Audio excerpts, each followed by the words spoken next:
भिड बिथोलियो के भिड बिथोलियो नि त अनि आने यता भिड बिथोलियो के केटाहरूले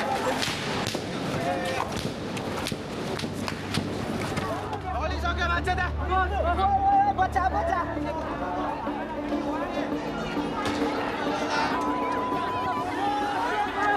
यस्तो छ पुलिसले look at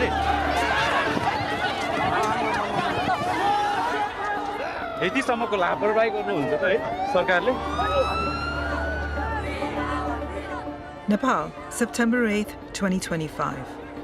On the streets of Kathmandu, Gen Z protesters call for change and are met with tear gas and live fire. Over the next few hours, 19 young Nepalis, including a teenager wearing school uniform, are shot dead by their own security forces. Anger at these deaths ignites a second day of protest.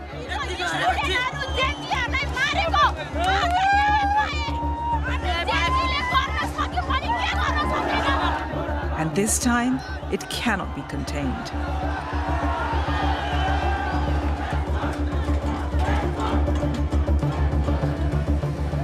Drawing on more than 4,000 videos filmed on the streets, testimony from police and protesters, and an exclusive leaked record of police radio, BBCI pieces together a forensic account of the most dramatic 2 days in Nepal's recent history. We reveal how Nepali authorities lost control of this protest, who gave the order to open fire, and ask how Nepal's police, army, and politicians failed a generation desperate for change.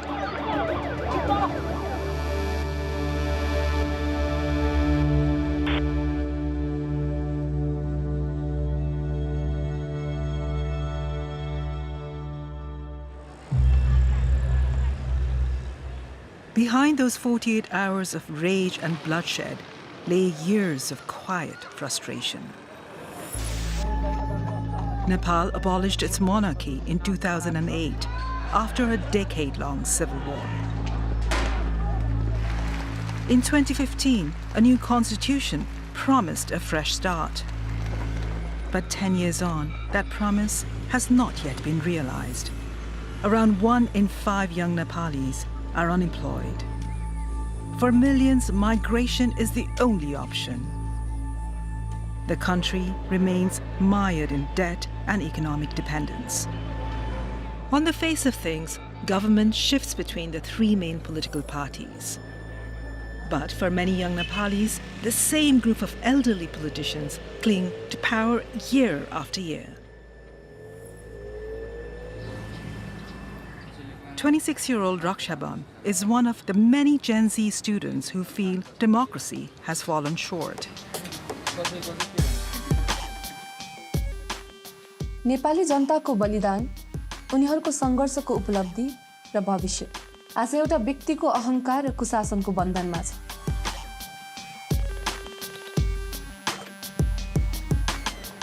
सौदेखिको हामीले जुन अनुहारहरू repeatedly हेरिरहेका थियौँ, ती अनुहारहरूले हामी प्रति गरेको जुन व्यवहार थियो, त्यसप्रति हामी एकदमै आजित भइसकेका थियौँ कि हाम्रो पुस्ता बनाउन अझै। किनभने उहाँहरूले सडकमा के भइरहेको छ, सडकको आवाज के हो भनेर बुझ्नै खोज्नु भएन कहिले पनि।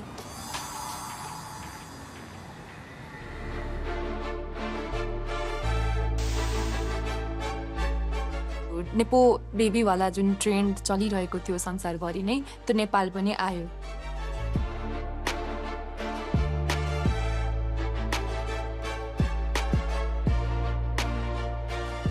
हाम्रो नेताहरूको जीवनशैली, उहाँहरूको छोराछोरीको जीवनशैली र हामी आम जनताको जीवनशैलीमा चाहिँ यत्रो ठुलो असमानता रहेछ। We wake up, work hard, pay taxes, but those in power, they keep on stealing. त्यो भइसकेपछि सोशल मिडिया ट्रेन्ड चाहिँ त्यही अनुसार चल्छ नि त। विभिन्न नेताहरूको छोराछोरी अथवा नेताहरू एक्सपोज हुँदै थिए। It is time we call out these people and make these people feel accountable for their choices. That message struck a chord with millions of young people, like 17-year-old Shriyam Chaulagai, known as Bunku to the family, who joined the debate on social media.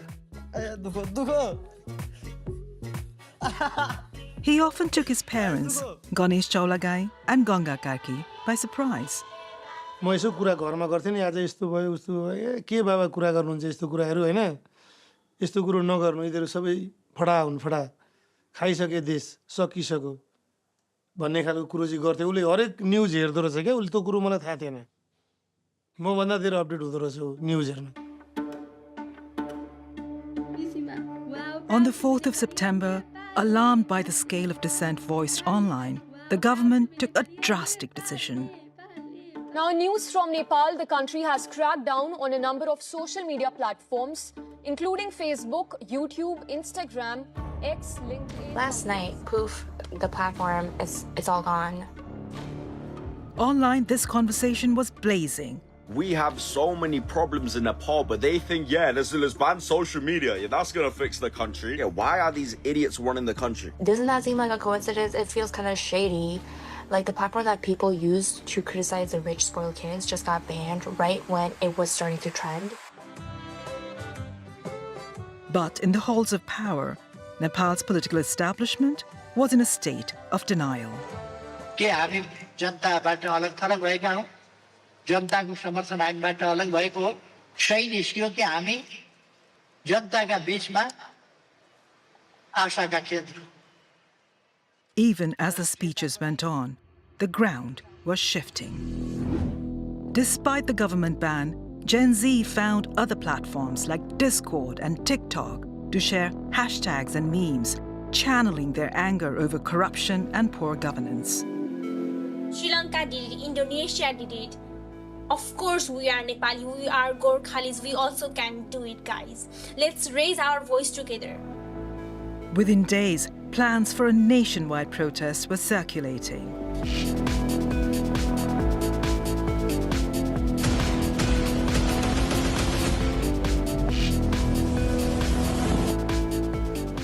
A Discord server, Youths Against Corruption, emerged as the central hub for coordination and discussion.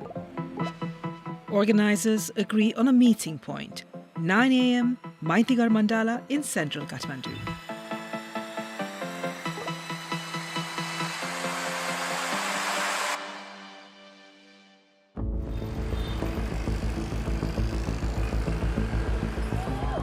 The next morning, Raksha is on the front line. आज हामी सार्वजनिक सम्पत्ति नष्ट गर्दैनौं शान्तिपूर्ण तरिकाले आवाज उठाउँछौं त्यसैले सबजना हामी रेडी छौं आजको प्रोटेस्टको लागि We are ready!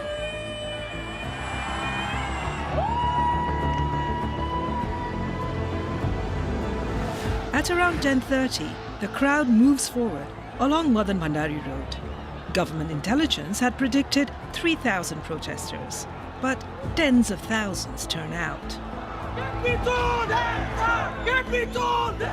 Many are wearing school uniform, believing it might offer a kind of protection.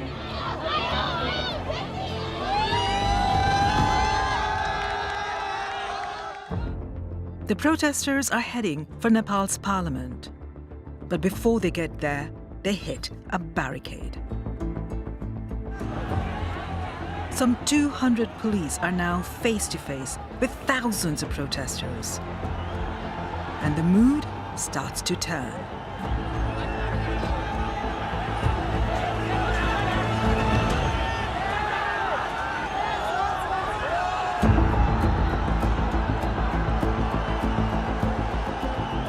At 11:47, a group of demonstrators finds a way around the cordon.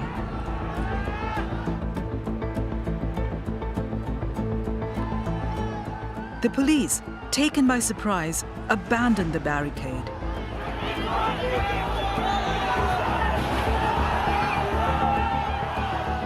And the crowd surges towards Parliament. The organizers had called for a peaceful protest. But already, this was getting out of hand.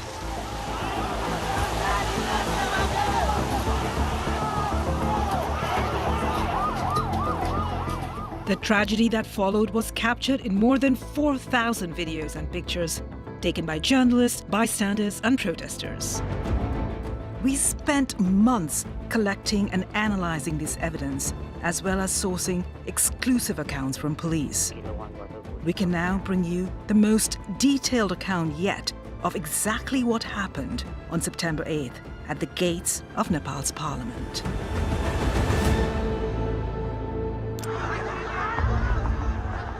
At 11:58, protesters face off against armed police.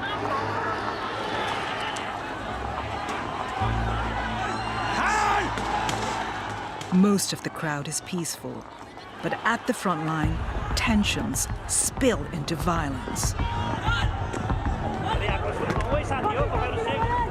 Some protesters climb onto the roof above the entrance gate to Parliament.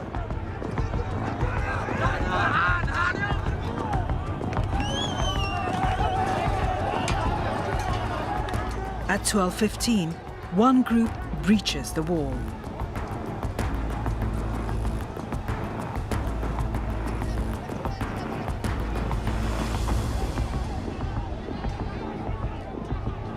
They're quickly pushed back by police.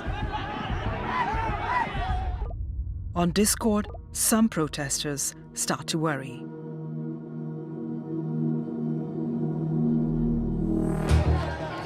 In the crowd, we spot Shriyam.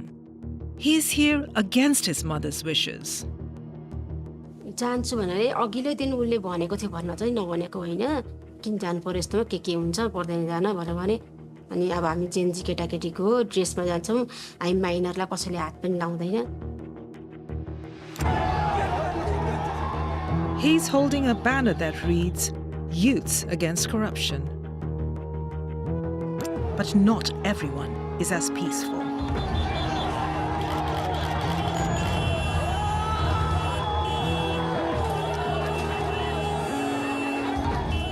At 12:30, a curfew is declared. The gathering is now illegal.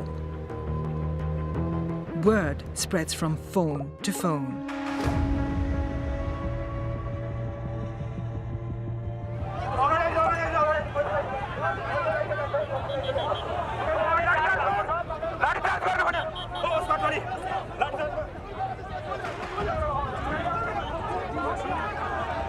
But the curfew seems to make things worse. Police fire tear gas and rubber bullets.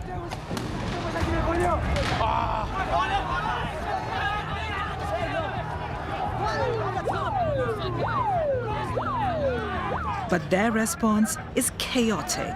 Some even throw stones back at protesters. Seeing the gatehouse on fire, panicked officers radio for help, asking their superiors for permission to use live ammunition. We know this because the BBC has obtained a leak of the police radio log that day. This document has never been made public. It reveals that it's now at 12:40 that the authorization to use force is given. That order marked a turning point. Over the next 2 hours, at least 6 protesters will be shot, 5 of them fatally.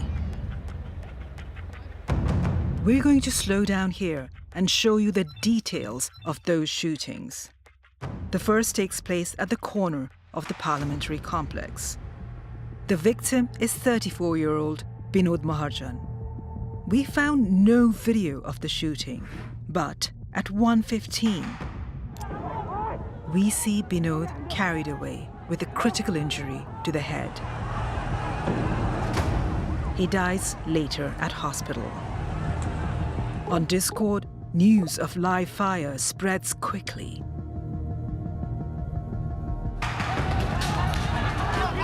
And on the streets, anger escalates to fury. The police are overwhelmed. One group is cornered outside the gates.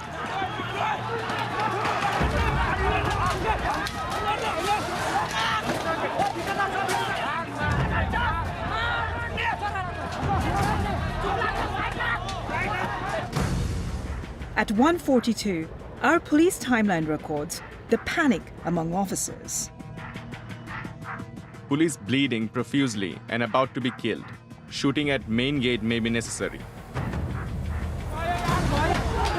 The assault lasts for 4 minutes. Eventually, they use tear gas to drive back the crowd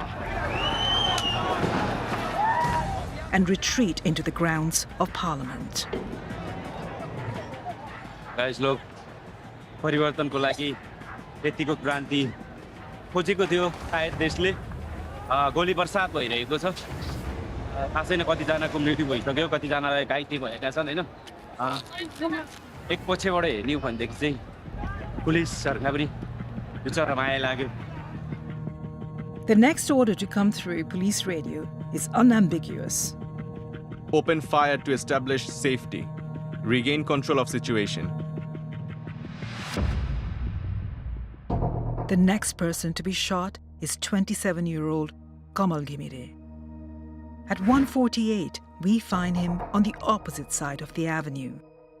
This is the view from Kamal's own phone. He records a group of police officers, at least 2 of whom are armed with handguns. Kamal then walks away from the front lines. His camera captures this man throwing a stone at police. And then Kamal falls.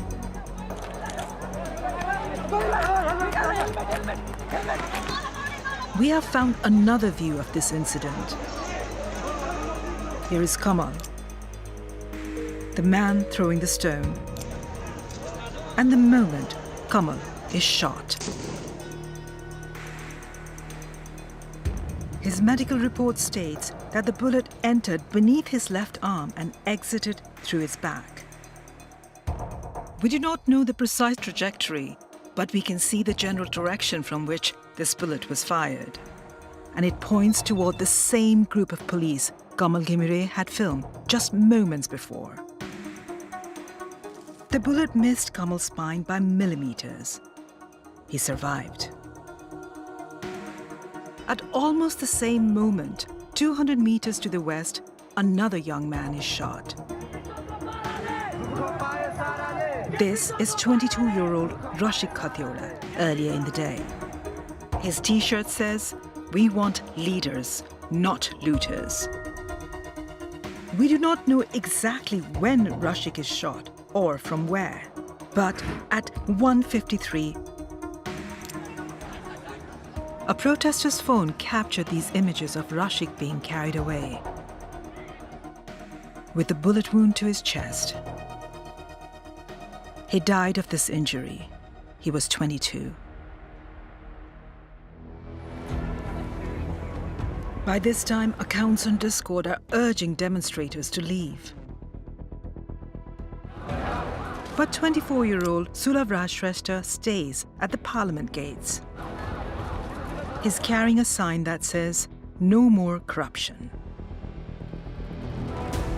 We see him here, wearing the blue backpack, observing the confrontation at the gate. Seconds later, just a few steps away, Look at it. Sulav is dead.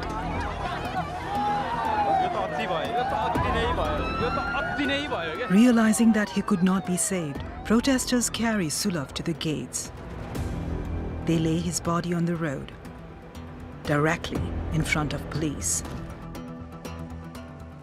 and cover it in Nepal's flag.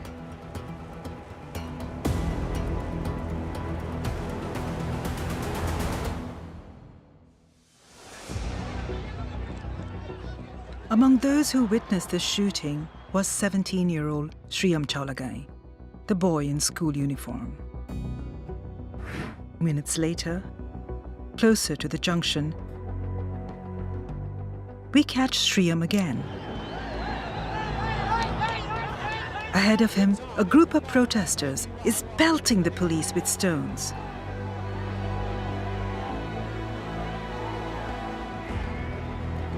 Sriam turns away from the violence and moves back towards the junction. These are the last steps he takes. Moments later, another phone captures images which go viral across Nepal.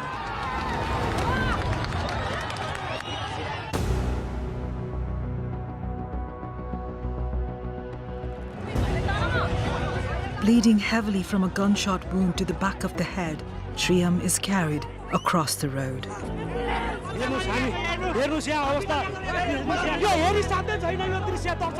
Bystanders lift him into an ambulance, but it's too late. By the time he arrives at the National Trauma Center, Sriam is dead. He's the youngest victim shot outside Nepal's parliament on September 8th.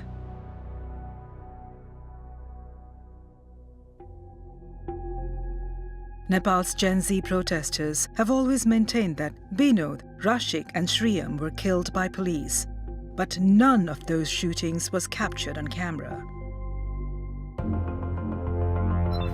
The next person to be killed, Yogendra Nupani, is shot just a few steps away.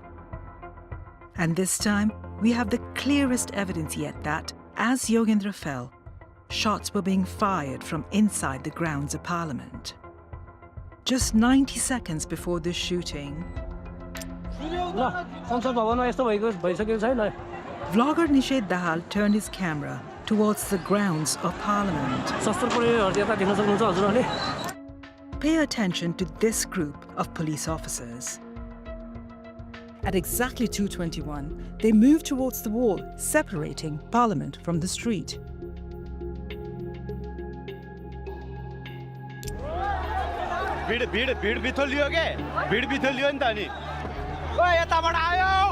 Seconds later,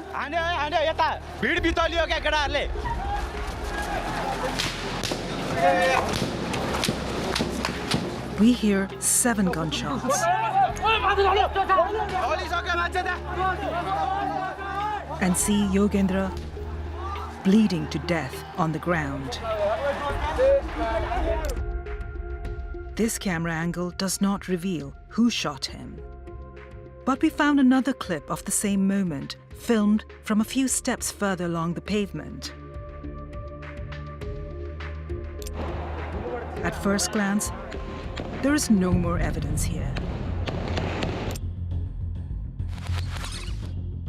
But if we zoom in and stabilize the footage, we can clearly see gunshots.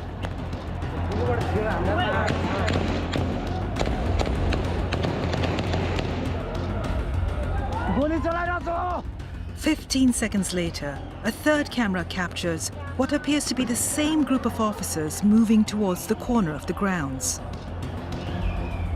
This is the clearest visual evidence we have found indicating that unarmed protesters were shot dead by Nepali police from inside the grounds of Parliament. Protesters took what cover they could find. Yogendra died of his injuries. He was 24. In the footage investigated by the BBC, neither Yogendra nor any of the other victims we have examined was engaged in any violence. According to official figures, 19 young Nepalis were killed in the protests on September 8th. A further 300 were injured.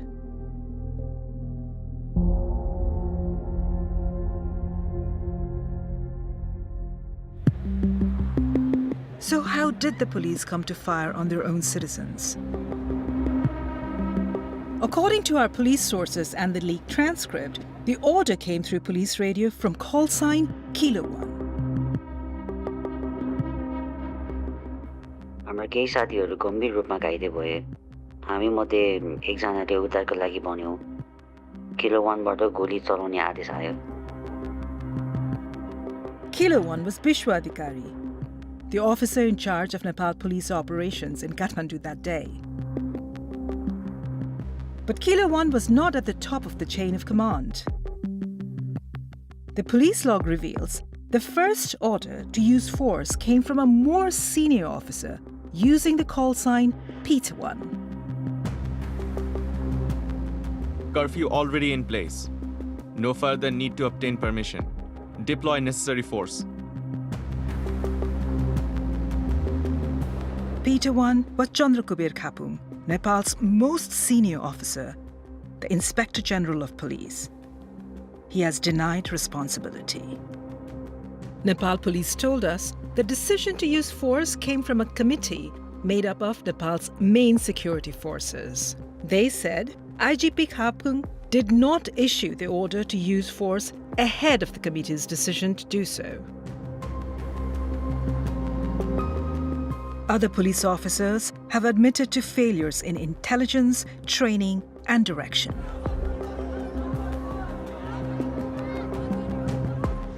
They also blame the army for failing to support them. But most are haunted by what happened. त्यो दिन भिड नियन्त्रण गर्नुको सट्टा हाम्रो टिमले उनीहरूलाई शत्रु जस्तै ताकेर गोली चलायो.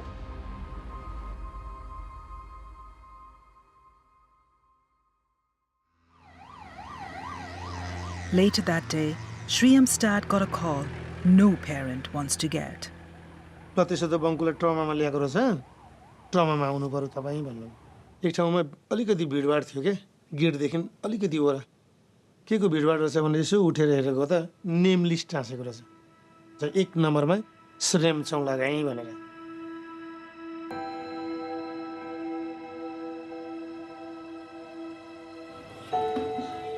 घरमा इन्ट्री हुने बित्तिकै अब वाइफले के सोध्यो भने अनि बिरामी लिएर आउँछु भनेर जानुभएको बङ्कुची खै त तपाईँ एक्लै आउनुभयो त. अनि मैले ट्रिटमेन्ट हुँदैछ, चोट रहेछ, ट्रिटमेन्ट हुँदैछ, एक्लै उसलाई किन छोडेर आउनुभएको त ट्रिटमेन्ट भइरहेको बेलामा भनेर भन्ने खालको क्वेसन गर्यो. होइन तर म ठगिरहेछु, होइन म कसरी बसेँ होला. But despite the slaughter, the Prime Minister dug his heels in. अब धेरैले चाहिँ नि प्रधानमन्त्रीको राजीनामा तत्काल चाहियो भनेर प्रमुख प्रतिपक्षी दल लगायत सडकमा बसेर मागेर त्यति मागेर भएन नि. प्रधानमन्त्रीले अहिले राजीनामा दिनु. Faced with such intransigence, some protesters began to suggest a different approach.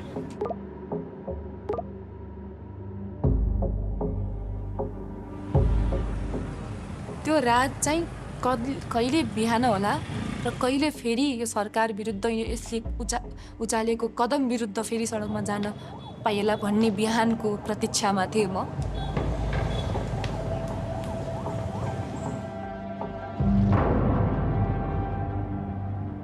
As dawn breaks, the fury ignites.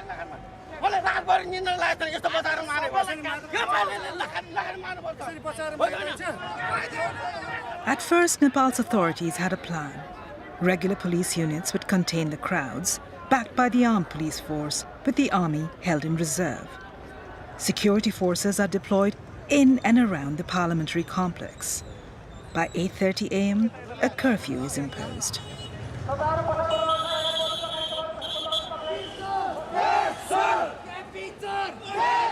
But the crowds do not back down. Again, Raksha is among them.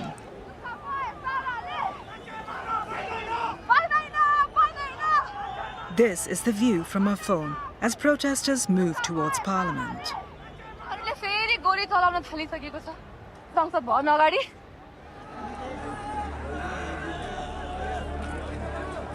By 9, things are getting ugly.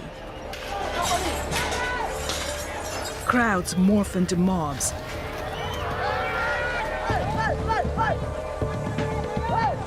Targeting the police.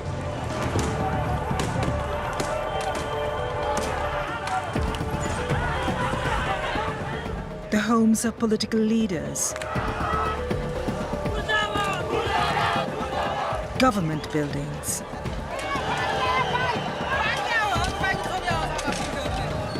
And even private property belonging to those perceived to be close to power. The violence circulates online in real time.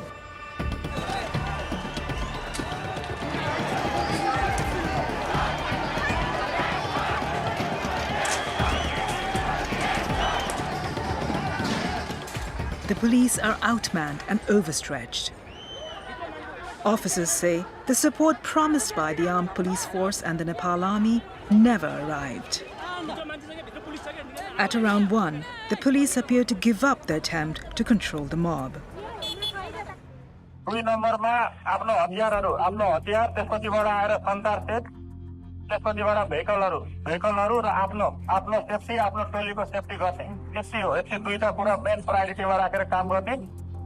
This video, posted online but quickly deleted, shows police being told to prioritize their own safety.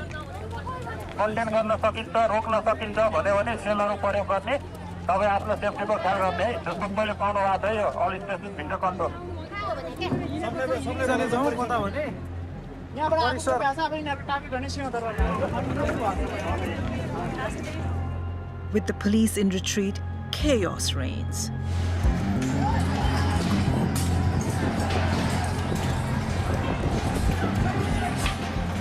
Nepal's parliament, left undefended, falls to the crowd.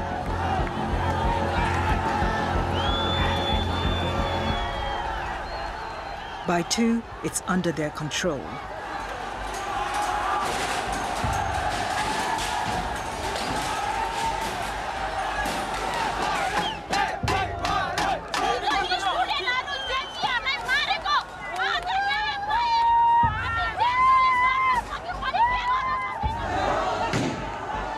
Within minutes, the building is set ablaze.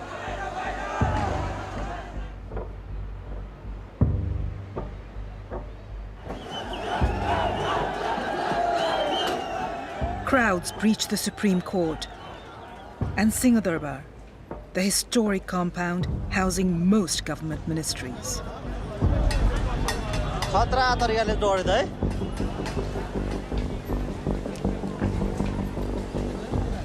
Army helicopters circle overhead, airlifting political leaders from burning homes to safety. By 2:30 that afternoon, the Prime Minister and most senior political figures are under the army's protection. Senior police officers also take refuge in the military compound. Rank and file officers left on the streets are now targets.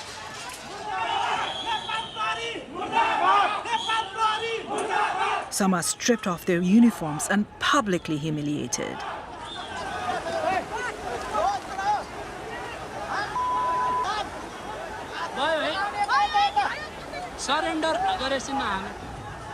One junior officer told us he felt abandoned by his commanders. कनिष्ठका रूपमा आक्रमणमा परेको बेला हाम्रा वरिष्ठ र नेतृत्वले साथ दिन्छन् भन्ने अपेक्षा थियो, तर हामीलाई एक्लै छोडियो। आवश्यक कदम चालिएन। हामीले आफूलाई अभिभावकविहीन महसुस गर्यौं। उनीहरूले आफूलाई त जोगाए, तर के गर्ने, के भइरहेको छ भन्ने बारे हामीलाई जानकारी समेत दिएनन्। There are widespread allegations that thugs and infiltrators in the pay of political groups were behind the violence. We can't rule that out, but we found no concrete evidence. Violence spreads beyond Kathmandu, across the country.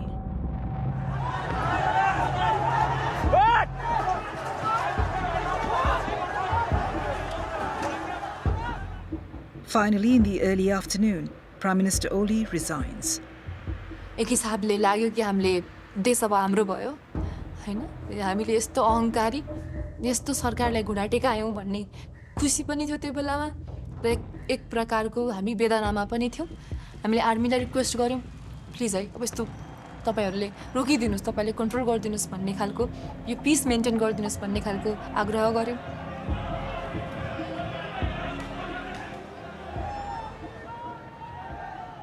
Chaos continues through the evening.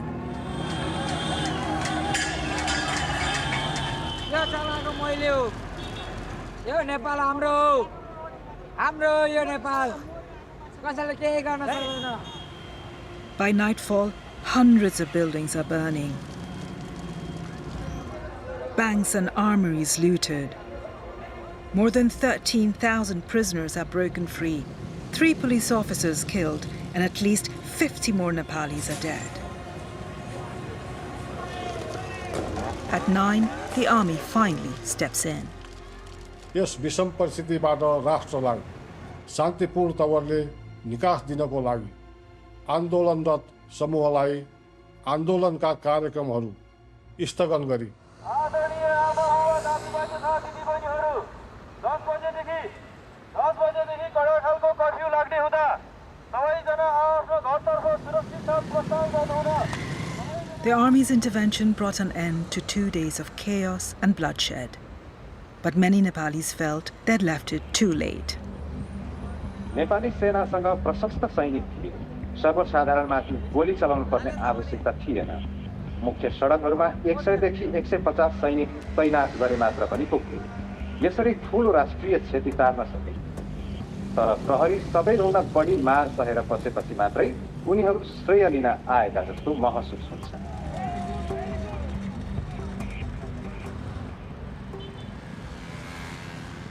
On the Discord channel, there were now more than 100,000 people. Just 48 hours earlier, they'd been planning a protest. Now, with the government deposed and the country in flames, they were debating Nepal's future.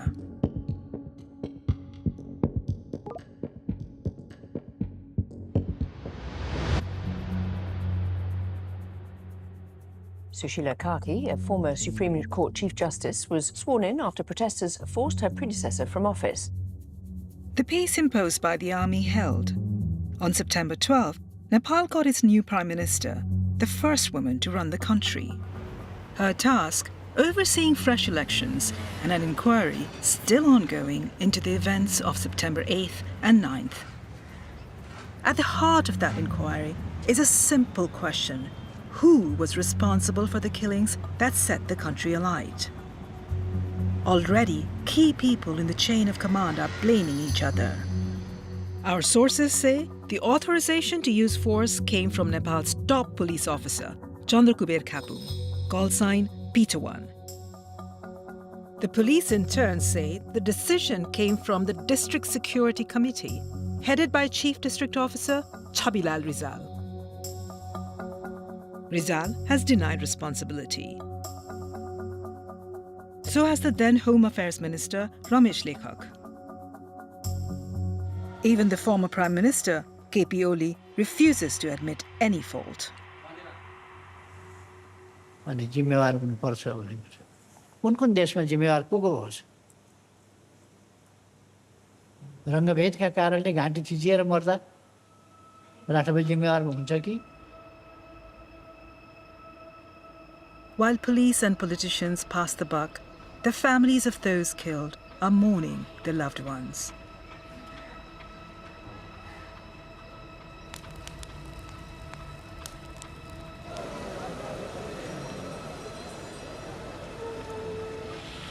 They're in no doubt who is to blame. सबभन्दा हाम्रो चाहिँ दोषीलाई कारबाही हुनुपर्छ हैन मेरो भनाइ चाहिँ त्यही हो तपाईले को दोषी देख्नु भएको छ तपाईको नजरमा 3 करोड नेपालीलाई फर्लङ्ग थाहा छ कि दोषी को हो भनेर अहिले नाम हामीले किटान गर्नुपर्ने आवश्यकता पनि छैन अघिल्लो सरकारले मचाएको यो सबै दुर्घटना हो हैन त्यो सरकारमा लिड गर्नेहरू को थिए ती सबै दोषी हो